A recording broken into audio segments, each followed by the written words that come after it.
Assalamualaikum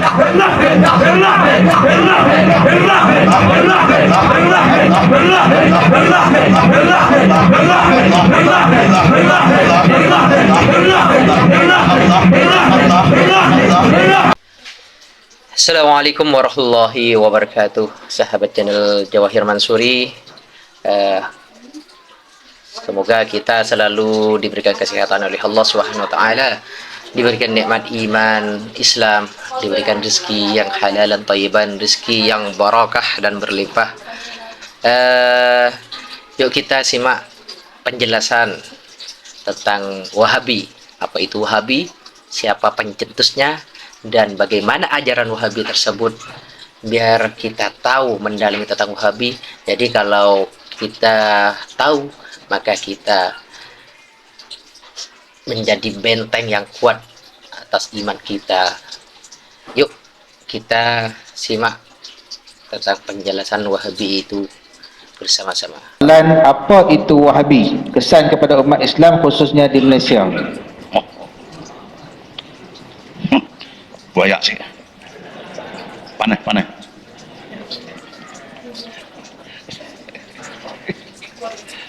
Apa itu Wahabi? Tuan-tuan minta maaf ya, saya pun sebenarnya taklah buat kajian yang begitu mendalam untuk saya cakap tentang Wahabi. Cuma apa yang saya faham sekadar pembacaan saya, apa yang dimaksud dengan Wahabi ialah satu pahaman, satu ideologi yang diasaskan oleh seorang manusia yang bernama Muhammad Abdul Wahab. Muhammad Abdul Wahab. Ada cerita mengatakan di kurun yang ke-7 Hijrah. Di kurun yang ke-7 Hijrah berlakulah di Mekah dua perkara yang tak berlaku di zaman Rasulullah sallallahu alaihi wasallam. Berlaku di Mekah dua perkara yang tak berlaku di zaman Rasulullah. Pertama, tarikat-tarikat yang berzikir wirid sampai tunggang langgang. Tarikat yang wirid berzikir sampai tunggang langgang, sampai tak sedar diri, yang tak berlaku zaman Rasulullah. Yang kedua, pemujaan kubur secara berlebih-lebihan, lebih-lebih lagi manusia yang dianggap wali atau keramat. Itu dua benda berlaku pada kurun yang 7 Hijrah di Arab Saudi. Maka lahirlah seorang manusia yang bernama Muhammad Abdul Wahab. Dia menentang dua perkara tadi. Waktu ada semua ulama mengatakan Muhammad Abdul Wahab seorang mujaddid, seorang yang hero, yang sanggup bangun menentang dua benda yang tak ada zaman Nabi, yang dianggap bid'ah. Itu dah dikatakan Muhammad Abdul Wahab. Jadi ada orang menamar sebagai mujaddid, bagus. Mujaddid, bangun seorang yang berani, tegas dan menentang dua benda ini. Kerana dua perkara ini tak ada di zaman Nabi. Lama kelamaan Muhammad Abdul Wahab meninggal, maka pahaman dia, pahaman yang kata benda yang tak ada zaman Nabi jangan buat. Maka itu dikatakan pahaman Wahabi. Muhammad Abdul Wahab menentang dua perkara saja. Yang dia menentang apa dia? Pertama, tarikat-tarikatnya melampau. Ada tak hari ini? Tarikat wirid zikir sampai goyang-goyang sampai tak sedar diri. Mana ada zaman Nabi macam itu? Yang kedua, pemujaan kubur. Dia bilang, ni kubur wali, kubur keramat. Dipuja kubur buat apa? Maka Abdul Wahab menentang dua perkara ini kerana dia kata dua benda ini tidak ada zaman Nabi dan dua benda yang lain bid'ah. Hari ini Muhammad dah tak ada dah, tapi ideologi dia, pahaman dia tu diperluaskan. Artinya apa sahaja yang Nabi tak buat, tiba-tiba kita buat, maka bid'ah masuk neraka. Itu hari ini, isu hari ini, siapa buat benda Nabi tak buat, itu nama dia salah. Maka inilah pahaman Wahabi yang dikatakan jangan buat benda yang Nabi tak buat. Berpandukan hadis sahih tuan-tuan. Tuan-tuan, hadis sahih riwayat Bukhari Muslim. Apa Nabi kata? Qala Rasul, iyyakum wa muhdatsatil umur. fa inna kulla muhdisatin bid'ah wa kulla bid'atin dalalah wa kulla dalalah finnar. Sadaqa Rasulullah. Hadis sahih riwayat Bukhari Muslim yang bermaksud jaga-jaga kamu tentang perkara baru. Apa dia perkara baru? Benda yang tak ada zaman aku, kata Nabi, tiba-tiba ada perkara baru. Kerana kulla muhdisatin, semua benda baru, semua yang aku tak buat tiba-tiba kamu buat, itu adalah bid'ah. Wa kulla bid'atin, semua bid'ah dalalah, sesat. Wa kulla dalalah finnar, semua sesat masuk neraka. Dipegang hadis ini, siapa buat benda yang Nabi tak buat, bid'ah, masuk neraka. Kata hukum lah. Ni Pak Iman wirid lepas semayang. Nabi wirid tak? Nabi tak wirid. Masa apa wirid masuk neraka. Wirid masuk neraka juga. Nabi tak buat. Kalau nak kira semua Nabi tak buat, tak boleh buat. Saya tanya tuan-tuan ni, Nabi dulu bila dia mengajar pakai mic tak? Nabi mengajar pakai mic tak? Nabi pakai mic macam mana ni? Nabi tak pernah pakai mic seumur hidup. Tiba-tiba hari ni pakai mic macam mana? Sesat, masuk neraka. Siapa yang masuk? Yang pakai masuk, yang dengar masuk. Sebab itulah tuan-tuan, dalam konteks hukum, kita jangan begitu fanatik dan ta'assub. Kita buka minda sikit. Betul lah hadis ini hadis sahih. Hadis yang mengatakan semua yang bid'ah sesat, semua sesat masuk neraka. Semua. Tapi kita kena kaji juga hadis ini hadis apa? Hadis ini datang dalam kategori apa? Sebab dalam menentukan hukum, sebelum nak jadi hukum, kita kena rujuk dalam kaedah fiqhiyah. Sama ada dia mutlak ke, muqayyad ke, muqaddam ke, muakhar ke, nasyih ke, masuk ke, ta'mim ke, taksir. Itu kaedah fiqhiyah kena ambil kira. Contoh, kalau hadis datang semua bid'ah sesat, semua sesat masuk neraka. Hadis apa ni? Ini hadis ta'mim. Bila hadis ta'mim, kita kena lihat sana ada tak kecuali, ada tak istisna. Kalau tak ada istisna, saya nak buat satu hadis lagi. Nabi kata, hadis sahih, Nabi kata, qala Rasul, kullu ibni Adam khatta'un. Cukup kata.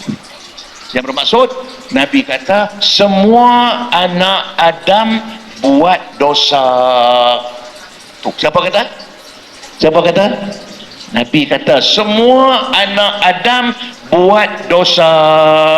Hadis sahih. Baik, tanya tuan-tuan, Nabi anak apa? Dia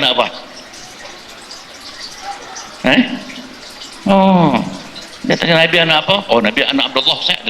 Itu nama bapak dia. Siapa tanya nama bapak? Siapa tanya Nabi anak apa? Baca di akhir surah Al-Kahfi. Baca ayat terakhir surah Al-Kahfi. Allah Subhanahu wa firman dia, a'udzubillahi minasyaitonir rajim. Qul innama ana basyarun mislukum. Katakanlah wahai Muhammad, aku ni manusia sama seperti kamu. Kalau kita anak Adam, Nabi pun anak Adam. Kalau begitu, Nabi kata semua anak Adam buat dosa. Apakah Nabi buat dosa? Habis ni Nabi kata semua anak Adam buat dosa. Itu maknanya hadis ini datang dalam bentuk takmim umum. Mana-mana hadis Quran yang melibat hukum datang dalam bentuk umum, kita kena cari, lihat ada tak kecuali istisna. Hadis mengatakan semua anak Adam buat dosa, itu hadis takmim. Ada kecuali tak? Ada. Apa kecualinya? Kecuali Nabi kita Muhammad sallallahu alaihi wasallam, sebab dia maksum. Ada kecuali. Kalau tak ada kecuali, tuan-tuan, mampu kita. Tuan-tuan buka Al-Quran ayat 6 surah Al-Maidah. Buka ayat 6 surah Al-Maidah. Allah sebut dengan firman, a'udzubillahi minasyaitonir rajim. Hurrimat alaikumul maitatu wad-damu wa lahmul khinzir. tafsir, diharamkan ke atas kamu semua jenis bangkai, semua bangkai haram, semua jenis darah dan daging babi. Faham? Siapa kata? Allah kata, bukan Nabi kata lagi dah. Allah kata diharamkan kata kamu semua jenis bangkai. Itu ayat 6 surah Al-Maidah. Bangkai apa dia? Apa dia bangkai? Bangkai ialah binatang yang mati yang tak disembelih mengikut sembelihan syarak. Apa jenis binatang yang mati tak disembelih, maka itu namanya bangkai. Hukumnya haram. Tuan-tuan pergi pasar beli ikan, hidup ke mati? Tuan-tuan pergi pasar beli ikan, hidup ke mati? Disembelih tak? Apa hukum? Kenapa makan? Ini Quran yang melebat hukum datang dalam bentuk takmim umum. So dasarnya semua bangkai haram. Quran tiba-tiba datanglah hadis menistisnakan, mengecualikan. Apa Nabi kata? Walaupun Quran kata haram semua bangkai, tapi Nabi kata uhillat lana maitatani wa daman. Nabi kata kecuali kita dihalalkan 2 jenis bangkai. Ada kecuali, bukan semua. Apa dia? Al-jarrad wan nun, belalang dan hidupan dalam laut. Belalang kalau dia mati pun panggang, bakar boleh makan. Dan hidupan dalam laut. Apa hidup dalam laut? Contoh pergi laut, nelayan ke laut, jumpa dogong seekor, tanggung balik buat gulai. Tiba-tiba hari ini jumpa duyung seekor, tanggung balik buat gulai. Boleh? Itu pun umum juga. Walaupun Nabi kata semua hidupan laut, ada kecuali kalau yang buruk rupanya, janganlah tanggung balik. Dugong comel ke buruk? Mana comel hidung jutai ke mulut? Duyung comel ke buruk? Mana comel muka manusia ekor ikan? Comel apa nama? Tak usah makan. Kecuali yang beracun, kecuali yang hidup di 2 alam, kecuali ada kecuali. Kalau gitu sama hadis tadi semua bid'ah sesat, semua sesat masuk neraka, tak ada kecuali. Main semua ni tak ada kecuali. Ada Nabi juga yang mengecualinya. Nabi kata dalam hadis sahih, apa kata Nabi? Qala Rasul, man sanna fil Islam sunnatan hasanatan. Siapa yang mereka cipta, siapa yang mensunnahkan, siapa yang buat sesuatu yang Nabi tak buat, kita buat. Sunnatan hasanatan, satu sunnah yang baik, satu benda yang baik. Fa'umila biha ba'dahu, lepas dia buat, dia mati. Dapat pahala, yang buat pun dapat pahala. Kalau tidak ada kecuali, nak tanya tuan-tuan, Quran siapa susun? Tu Quran yang terbaca hari ini tu Quran dalam hari tu, siapa yang buat? Sayyidina Utsman. Bukan dia buat, dia perintahkan seorang sahabat yang bernama Abul Aswad Ad-Du'ali. Itu nama dia, Abul Aswad Ad-Du'ali, yang mengetuai satu lajnah, satu komiti orang-orang yang mahir Quran, yang pakar Quran. Maka dia yang menulis Al-Quran. Berarti Utsman suruh orang buat yang Nabi tak buat. Berarti Utsman juga terlibat dengan bid'ah. Apakah Utsman masuk neraka? Habis. Kalau ini semua tadi, tentu Utsman masuk neraka. Sebab Utsman buat benda yang Nabi tak buat. Maka sebab itu tuan-tuan, Nabi kata kecuali benda yang Nabi tak buat, kita buat, ada kebaikan. Sunnatan hasanatan, sunnah yang baik. Jadi hari ini walaupun Nabi tak buat, kita boleh buat dengan 2 syarat. Tak ada zaman Nabi tak buat, kita boleh buat dengan 2 syarat. Apa dia? Pertama, benda yang terbaik itu ada baik. Pakai mikrofon, baik kata baik. Kalau mana saya ceramah tak pakai mikrofon,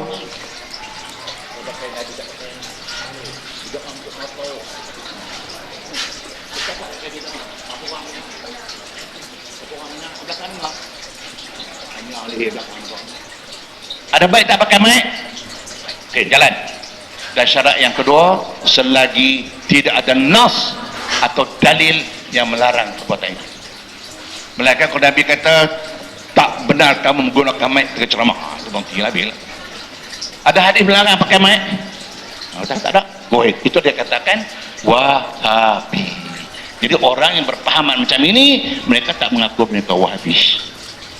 Pulanglah. Yang penting cuma sebab kita tuan faham apa yang maksud dengan Wahabi. Satu pahaman yang mengatakan jangan buat apa sahaja yang Nabi tak buat. Tapi orang-orang ini dia ceramah pakai mic juga. Dia pakai mic juga. Tanya dia macam mana Nabi ceramah tak pakai mic. Okey, faham ya? Wallahu a'lam.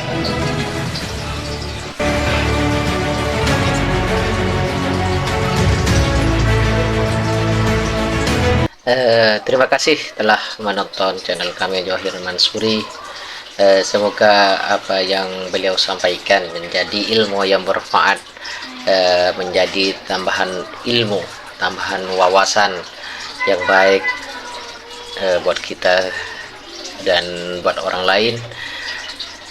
Cukup sekian saja dari kami. Manakala ada kesalahan dan kekurangan, kami sebagai manusia biasa tidak luput dari salah dan lupa. Akhirul kalam, wallahul muwafiq ila aqwamit thoriq. Assalamualaikum warahmatullahi wabarakatuh.